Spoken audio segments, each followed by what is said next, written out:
A lo largo de la historia, las abstracciones matemáticas fueron acompañando el desarrollo tecnológico. Los avances de ambos resultan intrincados. Por momento, la matemática se adelantó al desarrollo tecnológico, en tanto que en otros momentos el desarrollo tecnológico tuvo que esperar por el avance de la matemática. Algo está claro, sin matemática el desarrollo tecnológico queda limitado, pero por otra parte, el desarrollo matemático requiere de una vinculación con la realidad, ya que de lo contrario se transforma en inentendible. La matemática es esencial para nuestra vida, solo que la vida moderna dispone de tantos dispositivos que a menudo la gente olvida la importancia de la matemática. Comprender la matemática siempre expande la mente hacia nuevos horizontes. Resulta sorprendente la cantidad de abstracciones matemáticas que se desarrollaron en las culturas de la antigüedad. Culturas como la de Sumeria y la egipcia nos entregaron una cantidad de abstracciones matemáticas que en principio no se coincidirían con el periodo histórico al cual pertenecen. El teorema que atribuimos a Pitágoras, que postula la relación entre los lados y la hipotenusa en un triángulo rectángulo, resulta fundamental para el cálculo de las alturas en ingeniería, cuando no se disponía de otra herramienta para calcular alturas. Lo interesante es que en la antigüedad estas relaciones se presentaban por lo que hoy conocemos como tripletes pitagóricos, un listado de 3 números, y la versión más antigua de tal listado corresponde a una tableta babilonia fechada en el año menos 1800, lo cual implica que la relación del triángulo rectángulo debe haberse conocido al menos desde el año menos 2000. El segundo elemento sorprendente son las cónicas, que se le atribuyen a Apolonio, Euclides, Arquímedes y Ptolomeo. Pero debemos suponer que el concepto es muy anterior, ya que implica imaginar que todas las curvas que poseen una curvatura del tipo circular, círculo, elipse, parábola e hipérbola, corresponden a una misma familia y pueden generarse por medio de un plano que corta un cono en diferentes ángulos. Tal suposición no es intuitiva y sería más adecuada considerarla como la síntesis del tratamiento de las curvas antes mencionadas y la observación de que tales curvas se generan cuando una figura tridimensional, como un cono, es cortado por un plano. Es más simple generar síntesis integradoras que imaginar situaciones hipotéticas, algunas de las discrepancias de la evolución del conocimiento en la antigüedad que ya hemos comentado. Las abstracciones matemáticas resultan esenciales para las realizaciones prácticas de la ingeniería. Sin abstracciones matemáticas, la capacidad de cálculo rápidamente queda limitada. Lo importante resulta ser entonces determinar cuál es el modelo matemático o abstracción matemática que resulta adecuado para el problema constructivo que nuestra ingeniería requiere. Ya mencionamos el caso de la antigüedad con los triángulos, las cónicas y la geometría euclidiana. La siguiente abstracción es la trigonometría, de la cual se tienen registros en escritos chinos del año menos 718, en la dinastía Tang, tabla de senos.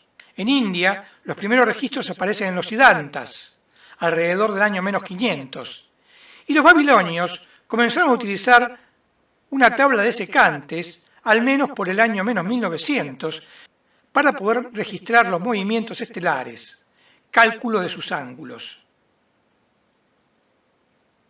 En la época moderna, la trigonometría aparece en los escritos previamente mencionados, traducidos por los árabes entre los años 800 a 1000, especialmente en Alejandría.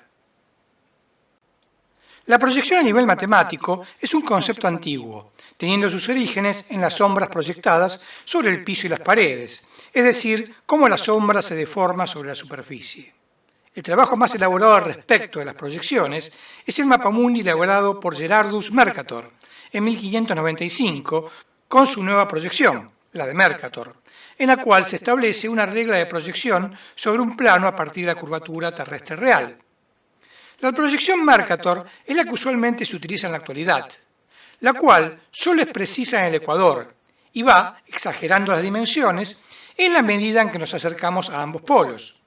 Las escalas pueden corregirse, pero quien utiliza la proyección debe saber que cuanto más elevada la latitud, más inexacta es la representación.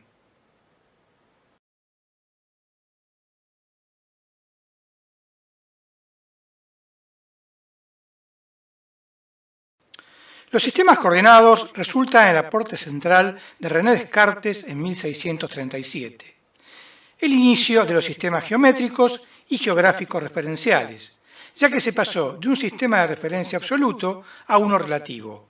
Al poseer su sistema de coordenadas, se podían establecer relaciones entre diferentes objetos ubicados en el espacio, y con ello se disparó el desarrollo del cálculo.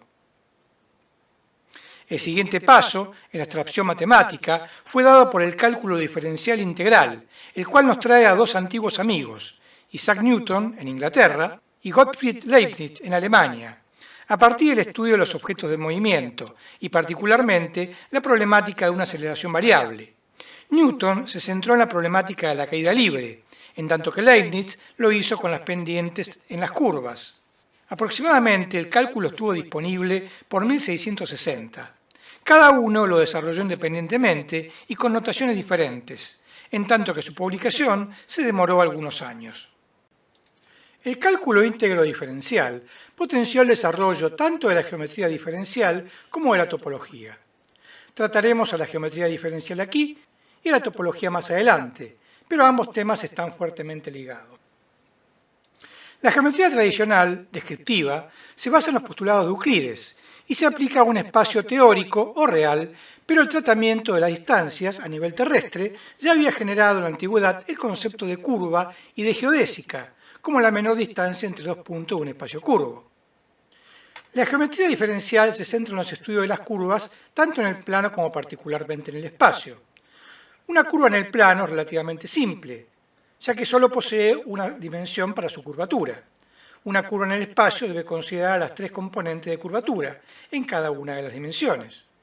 El estudio sobre las curvas planas fue desarrollado por Pierre de Fermat, en tanto que el estudio sobre las curvas en el espacio lo inició Alexis Clairaut a partir de 1730. Posteriormente se ha llevado el estudio de las curvas a espacios matemáticos multidimensionales. El siguiente paso se centró en las superficies curvas de las formas y en los volúmenes curvos de los cuerpos. Y allí es donde comienza a cobrar importancia el problema topológico. El problema topológico que nos ocupa es el de las transformaciones de los cuerpos. Por ejemplo, una esfera puede transformarse en cualquier cuerpo sin agujeros, cubo, corazón, estrella, lámpara eléctrica, etc., pero no en una dona o en una taza de café, ya que topológicamente esos cuerpos poseen un agujero. En la ilustración vemos cómo una dona puede transformarse en una taza de café. De la misma forma, una topología con dos agujeros puede transformarse en otros cuerpos con dos agujeros y así sucesivamente. Pero el problema topológico lo trataremos posteriormente. Geometría no euclidiana. La problemática de las curvas, las superficies y cuerpos en el espacio genera un nuevo enfoque para la geometría, en lo que se conoce como geometría no euclidiana. A partir de 1800 se genera una serie de estudios por personas como Carl Friedrich Gauss, Bernhard Riemann, Jan Poljait y Nicolás Lobachevsky, que abren el camino para lo que se denomina geometría elíptica y geometría hiperbólica.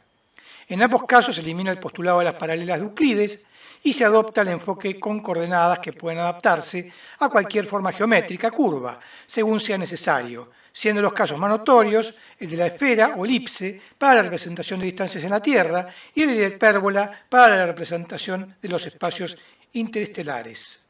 Fue Bernhard Riemann quien generó una geometría diferencial de las superficies. La geometría diferencial de las superficies toma como referencia la superficie de los objetos, lo cual permite trabajar la geometría solo con distancias sobre las curvas de superficies autocontenidas. El siguiente paso fue el de demostrar que las superficies autocontenidas pueden operar como geometrías no euclidianas y fue dado en 1868 por Eugenio Beltrami, quien estableció que la geometría no euclidiana poseía las mismas características que la geometría euclidiana. Consideramos ahora los casos de la geometría elíptica y la geometría hiperbólica. Como se puede observar en la ilustración, en el caso de la geometría elíptica, de la cual la esférica es un caso particular, las paralelas convergen, es decir, se van acercando entre sí en la medida en que recorremos la distancia hasta converger en un punto, como es el caso de los meridianos en el globo terrestre. Para el caso de la geometría hiperbólica, dos paralelas divergen, se alejan entre sí en la medida en que se recorre la distancia. Para el caso de la geometría hiperbólica, encontramos que la distancia puede ser infinita. En cambio, en la geometría elíptica, o esférica, las distancias suelen ser finitas. La geometría hiperbólica presenta situaciones mucho más interesantes que la elíptica por la variedad de disposiciones que un hiperboloide, ya sea en un espacio tridimensional o cuatridimensional, puede adoptar.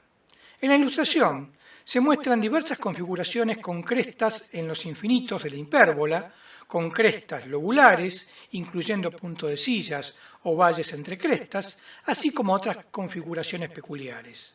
La geometría hiperbólica es la adecuada para el cálculo de las distancias interestelares, ya que podemos considerar que cada estrella opera como un atractor local de su área local, por lo cual deforma el espacio en su entorno. Por ende, o bien las distancias se miden con respecto a esa estrella, o bien se calcula la deformación espacial que tal estrella provoca en su área de espacio circundante. Ampliaremos el tema al considerar la problemática de la relatividad.